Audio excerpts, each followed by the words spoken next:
For the kids at home wanting to know, what age were you when you really discovered you had that pace? Around about the age of 16, I think. I was playing for Campbelltown first grade, and it was at the stage where I started to grow a bit. Most kids, you know, I guess I wasn't different growing up.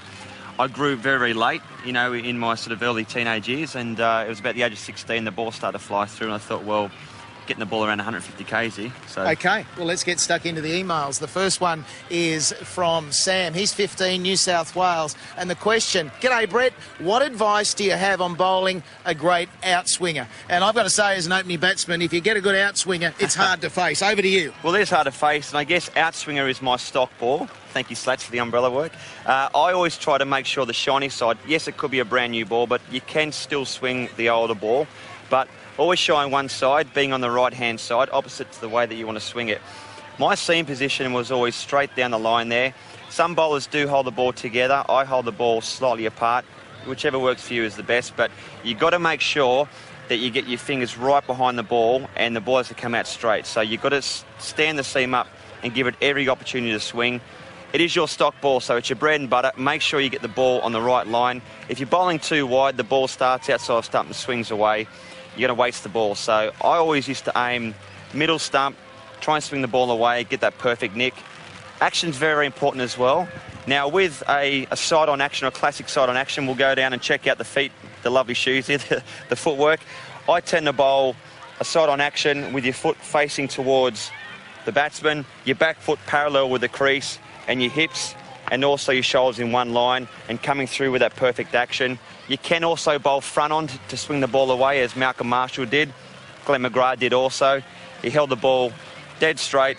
His foot was facing towards the batsman, and also his front foot. I was semi-side on. I was about half and half, so, and still managed to swing the ball. Now, we have some footage here of me bowling to a batsman. I think it might have been Sachin Tendulkar when I was trying to nick him out, and just bowl that perfect ball there. Although I didn't actually get the nick, it was one of those things where you bowl the perfect line and you try and force the batsman to come forward, Slats. All right, let's move on to the intimidating bouncer. That's the next question, and that comes from Victoria. How do you bowl an effective bouncer? We're just going to get taken out by the covers here, so we're being peppered with bouncers as we speak. It's getting very heavy, and this is live TV, folks. This is exactly what can happen. OK, the bouncer. Hated facing the bouncer. You love bowling them. I did love bowling the bouncer, but it had to be used as an intimidatory ball. So the bouncer wasn't always to try and knock the batsman out. I didn't like hurting batsmen, although I might sort of put that big brave face on. But the bouncer, great ball to bowl. Use it sparingly. Don't try and overdo it. I tend to hold the ball dead straight again. Seams right behind the ball. Little gap there. You can hold it across, but I didn't want to give the batsman too much knowledge as at the top of my mark that he'd know that I'd be bowling the bouncer. So get in. The ball release would be slightly longer, so I'd be holding the ball a little bit longer to get most trajectory off the wicket and try and get the batsman and the ball to come fly past the batsman. Now, there's a ball I was bowling against Andrew Strauss. I think it was at the Gabba a long, long time ago. Try and get the ball up there, try and bowl that perfect ball and get the batsman to go up there and play on his tip of his toes. Ideally, you'd love to get the ball to nick it, but it doesn't happen. But you want to set the ball and the batsman up in order to do that next ball, which we'll be speaking about in a second. You've got to love hitting batsmen. Did you enjoy when you hurt a batsman?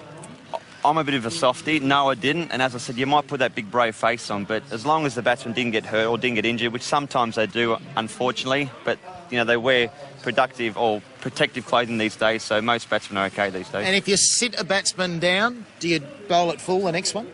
Well, that's the thing. You've got to work out what is the most important ball to bowl next. And I think we'll have a bit of a chat about the Yorker, which might be the next email. That's right. Let's go to the third and final email of the day.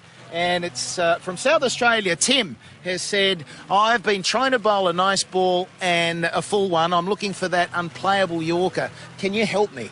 Well, the Yorker to me was one of my favourite balls to bowl. It's when you totally deceive the batsman. You run in, you've set the batsman up. So you've been bowling your stock ball, the outswing, as we've spoken about. You've bowled the bouncer sparingly. You're holding that Yorker back. As Mark Taylor has helped me out through my career, don't bowl the full ball and also the short ball too much. Use it sparingly.